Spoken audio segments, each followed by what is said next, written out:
bwiza yewe na murumuna wanjye ndetse na mushiki wanjye.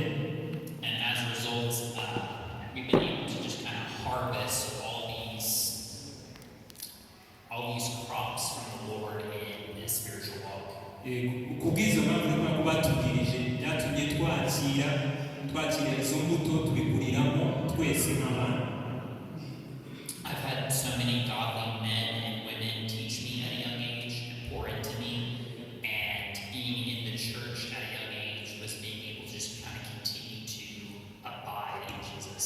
Mu by'ukuri nagiriwe amahirwe yo kugira abantu benshi bakuze kuri njye bakomeje kumbwira amagambo meza menshi ndetse kurira no mu itorero batuma nkomeza kwiyunga n'Imana mbese numvira Yesu ubwabo.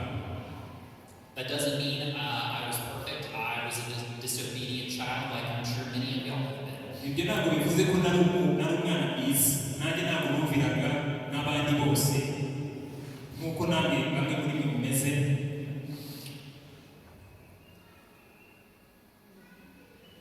I'm so blessed that God called me to ministry at a young age to be able to even speak to y'all today. Mu by'ukuri ni umugisha ukomeye cyane kuba Imana yarampamagaye nkiri muto nkaba mpagaze nawe mbasangiza urubanza.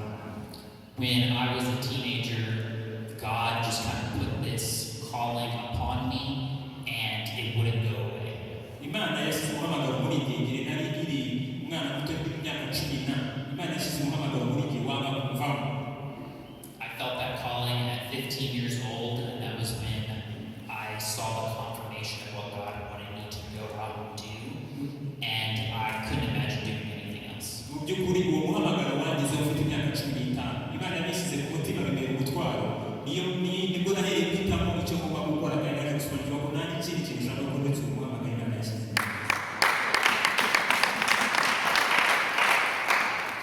There are no material possessions that match to the riches of Christ. Mu by'ukuri nta mitungo ihari ifatika yagereranywa n'umutungo